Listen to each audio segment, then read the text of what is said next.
How many scars do you do a night for a show? There are, I think, 11 prosthetic pieces total in Dracula. But I think only 8 or 9 of those are used each night in the show because we have double casts, so some of those are for the other folks playing those same roles. So this normally goes on a flatter surface. It goes on the neck here. Mm-hmm. Jump her neck. Just take a little bit of finessing. Just stick.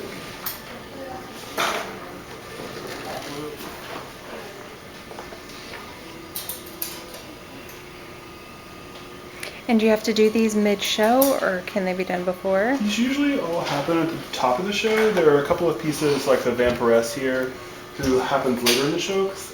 The same person who plays that plays one of the Minas earlier in the show.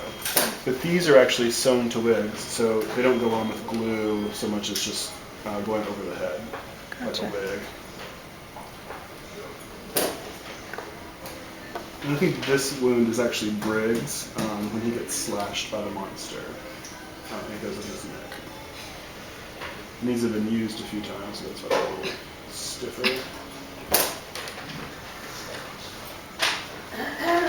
Okay, so once it's on her arm, which this one's tentatively on her arm, the makeup artist downstairs will match some foundation to their skin tone, and then blend the edges in a little bit so that it kind of matches. This is a little dark, but this picture.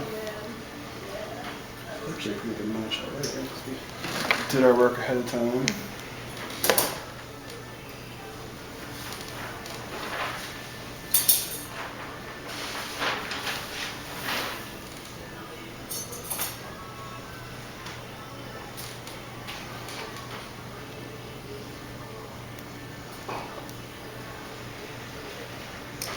And just to show you this one edge, you blend it in with some makeup, and then everything gets powdered. Powder on there. Blend it in as best you can to her skin. Knock off the excess. And then as a finishing touch, we add this stuff called Fresh Scab, which looks like strawberry jam, but it's actually a makeup blood to look like gore. So these are supposed to be claw tears through the skin, so this will give you that like gore underneath the skin kind of quality, make it glisten and look like it's bloody. And hey, everyone comes to see Dracula for the blood and the gore, so I have to deliver. And this little spatula is really helpful to deal with this sticky stuff. This product and a lot of the blood in the show actually contains corn syrup, which helps it give it viscosity and move, but it also makes it incredibly sticky and hard to clean. So that's the wardrobe supervisor's problem. So this gives you a basic idea of how this process works. I can show you a few other things here that we use in the show. When we make these prosthetic appliances, we create a negative mold first of the wound, and then this is actually just liquid latex that gets filled into this mold and flattened out so that it can go onto the skin, and these have to cure for a little while. That's one of the kinds of the prosthetics in the show. This is another one, and this is actually baked latex foam.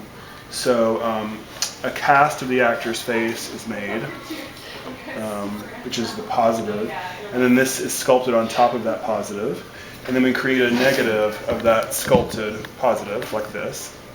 And then when we want to make these baked foam pieces, we can fill this with foam, put the positive of the face in, and bake this for like 5 or 6 hours, and this is what comes out. So you can see the backside. When it just comes out of the oven, it's just plain latex color. And then Jahan Gilman, who's our makeup supervisor, paints all of the details onto it, and then sort of like at Madame Tussauds, the hair is stabbed into the latex to hold it there. And then this gets sewn into the wig, so you have the whole mane of monster hair behind it. And then the same thing happens with the vampiresses. It's the same kind of process as this. It's the baked foam. That's some of the interesting processes we use. And then at the end of the night, when they're ready to get out of this, you just take it off. And then there's some cleanup. This is called spirit gum remover, because spirit gum is kind of like pine resin. It's very sticky. The only thing that will take it off is a solvent like this. It comes off the skin. So the Dracula actors have to do this sometimes 2 times a day. It can be very hard on your skin to have to scrub it and clean it so much, but they're good sports about it. I made a little mess here. So that's some of the makeup processes we use in Dracula.